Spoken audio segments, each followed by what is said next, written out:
Well, Ian, congratulations on your victory. I know you got to walk in to hear some potential criticism of it, but what are your initial thoughts after the fight?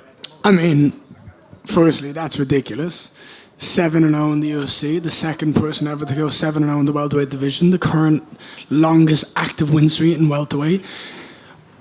What was listless about it, out of curiosity, from your point of view? Footwork, speed, elusivity.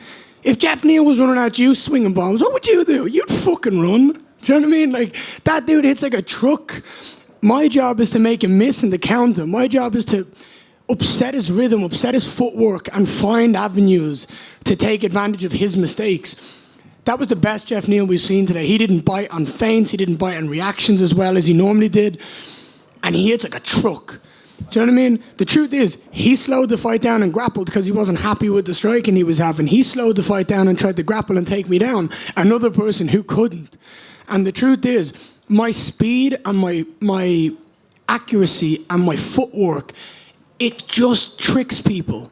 And they're just on the end of my rope, and I just pull them in and I take advantage of them. So, look, say what you want, have whatever opinion you want. My hand got raised. I'm breaking records again. I'm doing what I do, and I'm still not done. I've got so much time to go. So,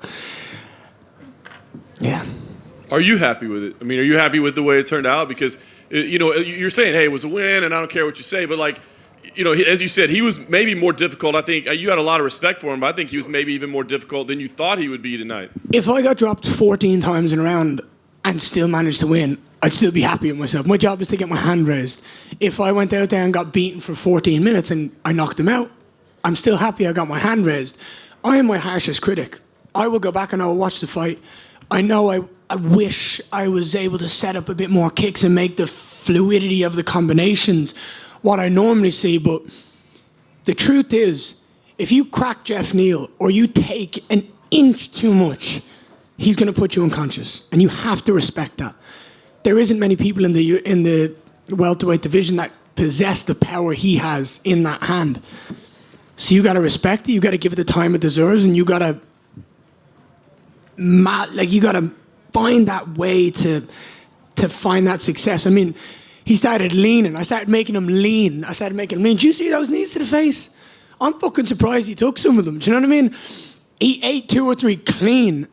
And that was because I'm making him reach. That's because of my disc control, my footwork.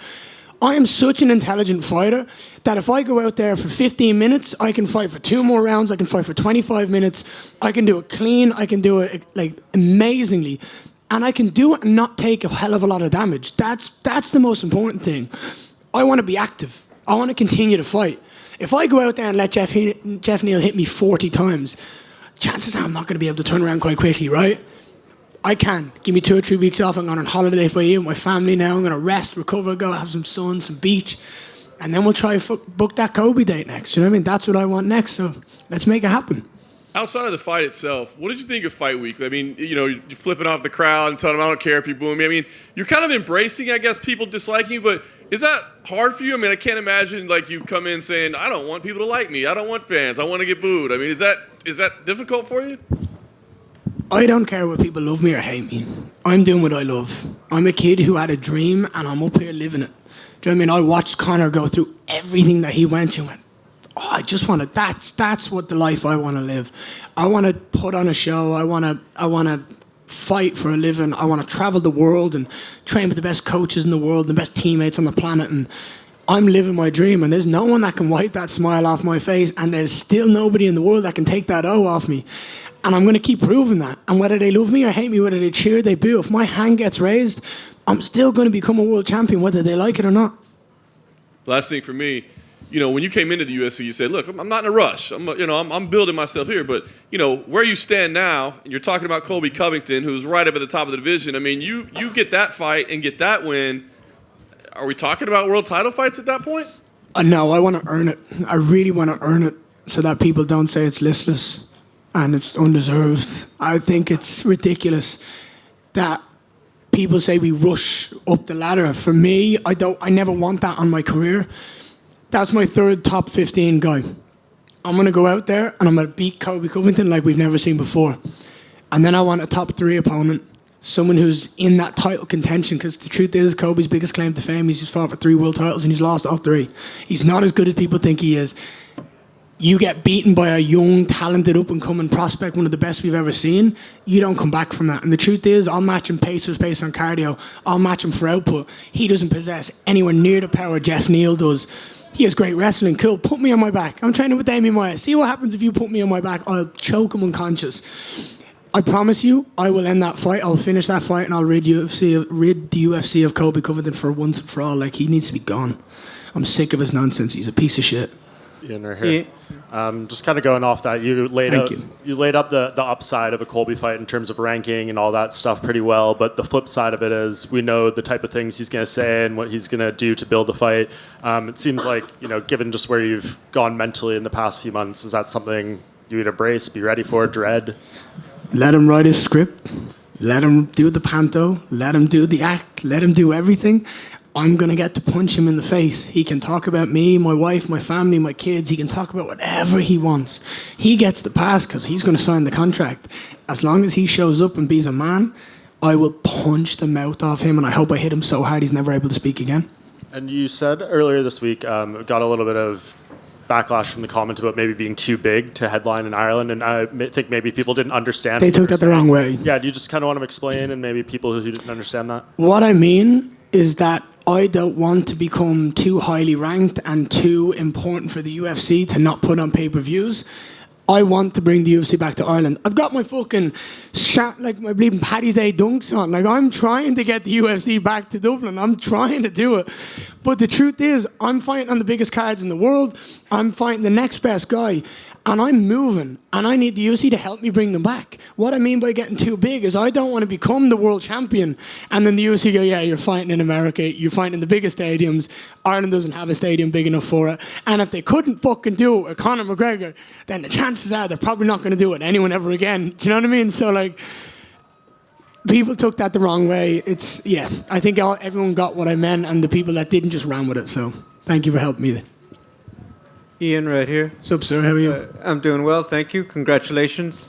Thank you. Ian, obviously there's been so much going back to, last November, December, and your family being at the center of it. Can you just talk a little bit about those conversations at home and just having that support and strength to get through everything and all that outside noise that has been going on in the media?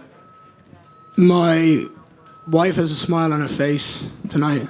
My little boy is at home in bed asleep. We go to Bahia on holiday on the weekend. Nothing that is said online or by people who are completely irrelevant matters to me or my family. There was a time at which it did hurt, and there was a time at which it did sting to have people, and still to this day it still stings. But the truth is, we're living our dream, we're traveling the world, we're happy, and we're proud of what we do as parents, as a couple, as soulmates.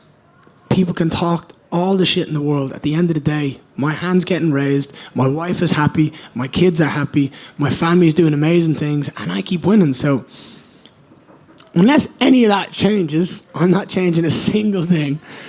If there's a reason that you don't love me later, then maybe we'll talk. But until you keep smiling, we're going to keep running with it.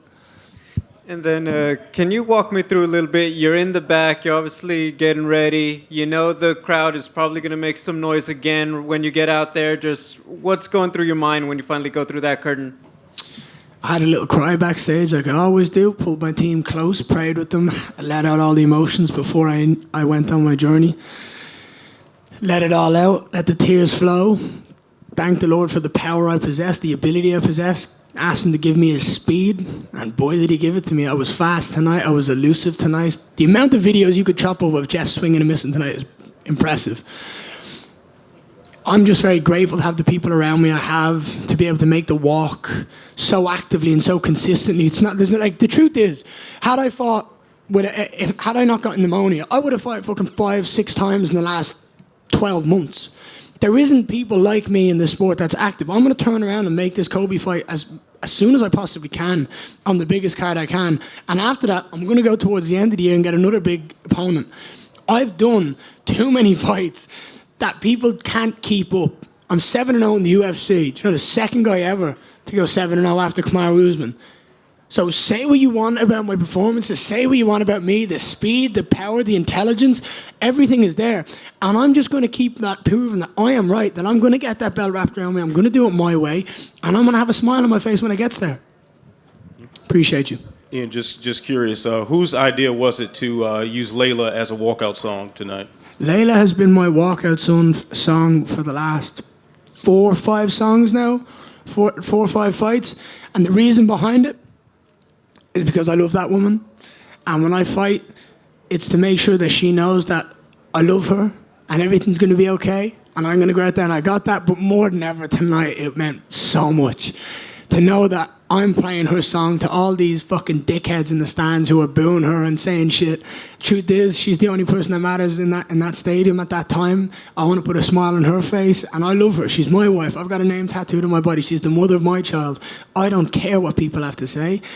She's got a smile on her face. She enjoys the show. That's all that matters. And last one from me, why didn't you go with the unplugged version? I don't know. I like that one. I don't know. The guitar does differently. My favorite one is the acoustic version, but it ain't got the energy. The oomph for a walkout song. But I like that one a lot. I think maybe talk to the UFC about the unplugged version. Maybe that's on them with the rights. I appreciate you. Hey, Ian. What's up? In case Colby turns you down. He doesn't have a choice. He doesn't have a choice. He's lost 3 title fights. He doesn't have a choice. Sorry, I don't mean to interrupt, but there is no other fucking option for him. Who else are they going to put? He's not going to sign to fight grapplers, that's for sure. He's not going to fight Wonder Boy Thompson. Do you know what I mean? What's the point in putting them two together? He's going to do what he's fucking told, and he's going to fight a young up-and-coming prospect so I can fucking take him out of the division, wipe him off the top 15, and the UFC can go, great, right, that's been great. Let's take that and run with it. Now ask questions, sorry. That's all good.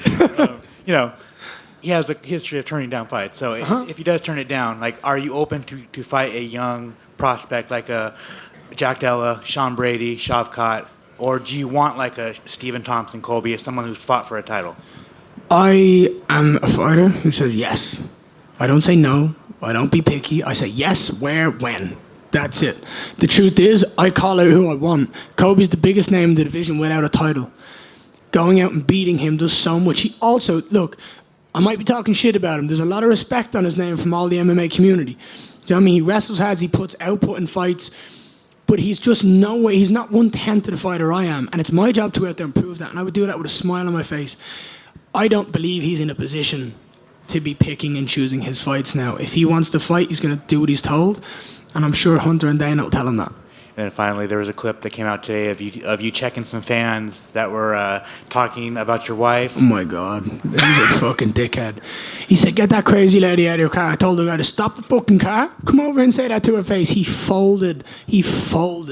People, honestly, it happened today. I'm not going to mention names or who it did, but someone fucking said something to me outside, and I just was like, "Oi, get the fuck back here. Talk to me. Calm down."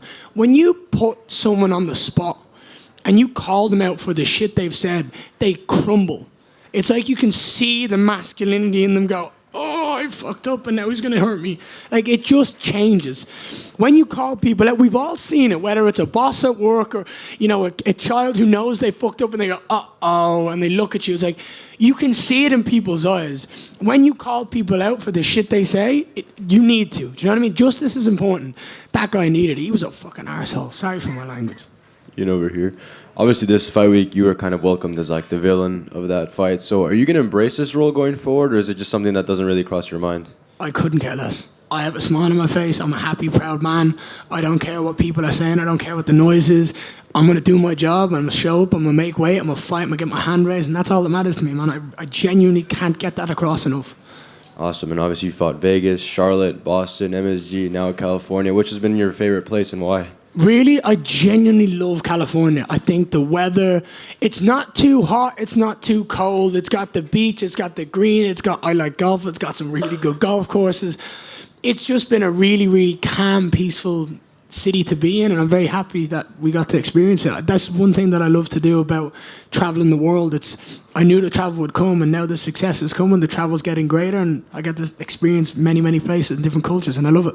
And I saw that you had those dunks on. Are you a big shoe head or sneakerhead or not? I'm getting more into it. I'm getting my little collection on, but I'm getting there. I like them a lot. I need to get more knowledgeable on them though. Congratulations. Appreciate you, man.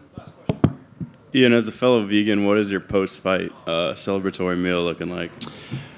I'm going to go find a nice vegan pizza. I'm going to chill out. I'm going to eat it. The truth is, veganism has changed my game. It's given me the ability to be that fresh in the third round and keep that movement, keep that speed, and do everything I'm doing.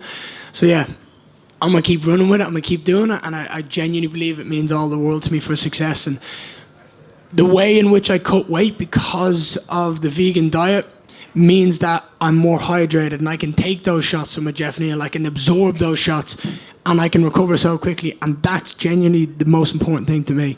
Health is everything. Have you had any good vegan food here in LA? I know there's a lot of good spots here. No, I had my nutritionist here, and he makes all my meals for me. He looks after me. He protects me. He makes sure that I've got the immune system during fight week when people normally get sick and they drop. Obviously, after the last fight, we had to make sure of that. But we just made sure that everything was spick and span, A1, and we just looked after ourselves and do what we do best. Appreciate you guys. Thank you so much.